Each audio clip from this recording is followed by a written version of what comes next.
How to get faster. Speed is a huge advantage in modern football. A fast striker can easily outrun opponents and create scoring opportunities out of nothing, or conversely, a fast defender can catch up with and neutralize dangerous attackers from the opposing team in a matter of seconds. The key to high speed and maneuverability in soccer is well-developed explosive leg strength, which allows a player to sprint very quickly and sharply from a standing position and cover distances of 10, 20, or 30 meters in the shortest possible time. In this video, I will show you 20 very good exercises that will help you develop explosive leg strength and become faster footballers. So, let's get started. The first exercise is jump lunges. It will help you strengthen the front of your thighs, glutes, and calves. Here, you need to do lunges with your legs forward, one after the other, without spreading them wide apart. The knee of the front leg should be aligned with the foot. It should not turn inward or outward too much, and at the lowest point, it should not bend more than 90 degrees and should not extend beyond the toes. Keep your back straight. It should not curve too much, especially in the lower back. In the second exercise, you need to do double jumps from your knees. This will help you develop explosive power and improve the mobility of your hip joints. The first movement is performed using the hip flexor muscles. You need to make a sharp swing with your arms from bottom to top, giving momentum for the jump, and then immediately jump sharply from your knees into a half squat position. In this position, your thighs should be parallel to the ground and your back should be straight. Next, from this position, you need to make a second sharp jump upward, engaging the thigh and calf muscles. In the half squat position, the knees should also be aligned with the feet and not turn inward.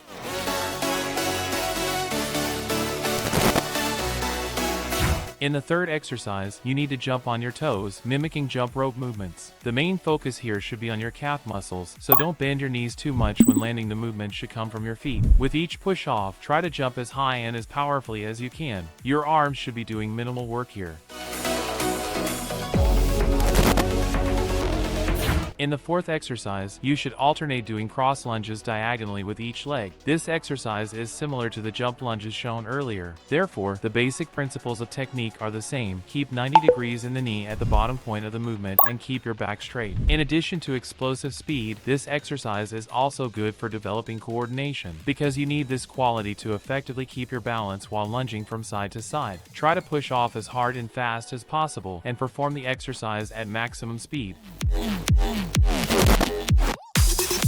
In the fifth exercise, you should do wide squats with a little jumping out and stopping. It will help you to work the outer side of the thigh, which is also important in soccer. When performing, the legs here should be spread as wide apart as possible, and the knees should go in the direction of the toes of the feet and should not turn inward much. Squat down to parallel with the ground without going into a deep squat. The back must be straight. In exercise number 6, you should perform wide jumps to the side. Hips, calves, and stabilizer muscles work here. The first action is to strongly push off to the side with a half bent leg. The push is made with the front part of the foot. Next, you should land also on the front part of the foot with the other foot. Make a small jump forward, then jump back and repeat the jump to the side, but in the opposite direction. Do the jumps with maximum force.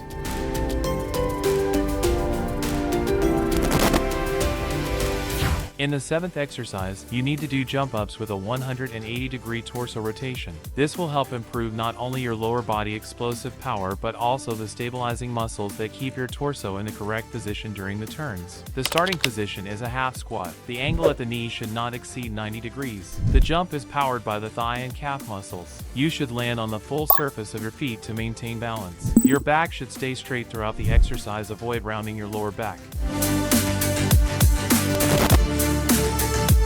In the eighth exercise, we will work on pushing force, which helps to make a sharp start during jerks and accelerations. The first step is to stand up straight so that both legs are parallel to each other. Next, you need to make a backward swing of the arms and at the same moment do a small squat. And the third action is to swing your arms sharply, at the same time slightly tipping the body forward and perform a long jump, landing on the entire foot area.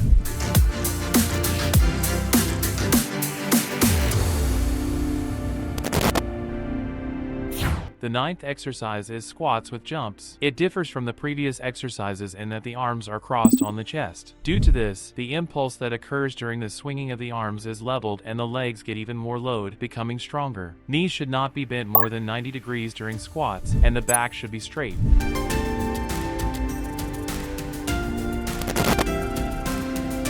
The 10th exercise is a two-legged jumping exercise with a high knee raise. This is a high-intensity exercise that primarily works the hip flexors and calf muscles. Try to raise your legs as high as possible until your palms touch your knees. Push off with the front of your feet and land on the entire footprint. The 11th exercise is alternating back heel swings. In this exercise, the muscles of the back of the thigh and hamstrings are well worked. Try to lift your legs up to your buttocks, touching your heels with your palms. In the 12th exercise, alternate knee raises. This exercise is very good for hip mobility, hip flexors, calves, and also helps to improve running technique, which is also important for increasing speed. Raise your legs up until the palms of your hands touch your knees, while landing and pushing off should be done leaning on the front part of the foot, without putting the heel on the ground. The 13th exercise is vertical jumps from a horizontal position. In addition to explosive power, it also helps you develop body balance. The first step is to lean your upper body forward while extending your back leg straight behind you, creating a single horizontal line. Your supporting leg should be fully engaged and slightly bent at the knee to help maintain balance. The second step is to drive your back leg upward with force, pulling the thigh toward your chest, while at the same time pushing off powerfully with your supporting leg to jump upward. In the 14th exercise, you need to perform double lunges, first to the side and then immediately forward. When lunging to the side, you need to move your working leg wide, while your thigh should be parallel to the ground at the lowest point. When lunging forward, the principles are the same as in the previous exercises. The knee should not extend beyond the toe and should not twist inward. It should be straight in the direction of the foot. In this exercise, you should clasp your hands together and hold them near your chest to control the position of your back during the exercise.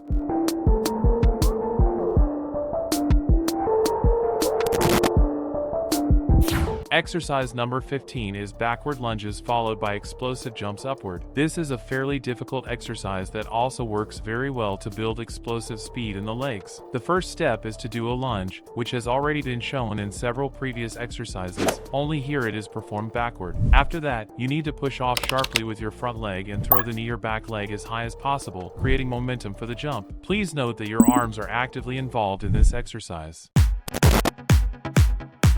The 16th exercise is more dynamic than the previous ones because, in addition to movements in place, it also includes a jerk. The first action here is to jump up from your knees by swinging your arms, a movement that was already demonstrated in the second exercise. The next action is to make a quick sprint at maximum speed for 10 meters. The 17th exercise is similar to the previous one, except that here you need to sprint not straight forward, but backward with a 180-degree turn. This exercise will help you improve your lateral starting speed. This is because in soccer, sprints occur not only forward, but also sideways and backward. Therefore, you need to train your start from different positions. Perform sprints by turning alternately over your right and left shoulders, rather than just one side. Exercise number 18 will help you develop your sideways start. The first step here is to do 3 high jumps with high knee lifts, as in exercise number 10, and then make a sharp 10-meter dash to the right or left. The 19th exercise also involves sprints. The first step is to do 2 powerful jump ups from a half squat, then immediately go into a 10-meter sprint at maximum speed.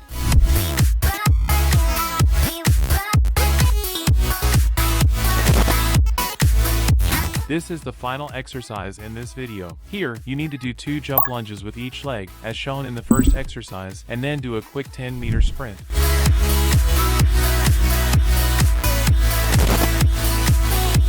Now, a few words about the number of reps and sets in these exercises. It's important to understand that every player is different. Everyone has a different age, level of physical fitness, and ability. That's why the amount of work in each exercise will vary from person to person. You need to figure out for yourself how many exercises you're ready to do, and in what volume, without overloading your body but still giving it the stimulus to grow. For example, I usually do 6 exercises per session, each for 3 sets of 30 seconds, with a 1-minute rest between sets. You can try that as well, and if it it feels too difficult, simply reduce the duration or the number of reps. And if it feels too easy, increase the time under load, for example, from 30 seconds to 45. Well, I was glad to share some useful exercises that can help you become faster. To make these exercises as effective as possible, be sure to do them regularly in your individual training sessions, and before long, you'll start to see real improvement. And if you enjoyed this video and want even more helpful football content, make sure to subscribe to this channel, give it a like, and check out my other videos. See ya!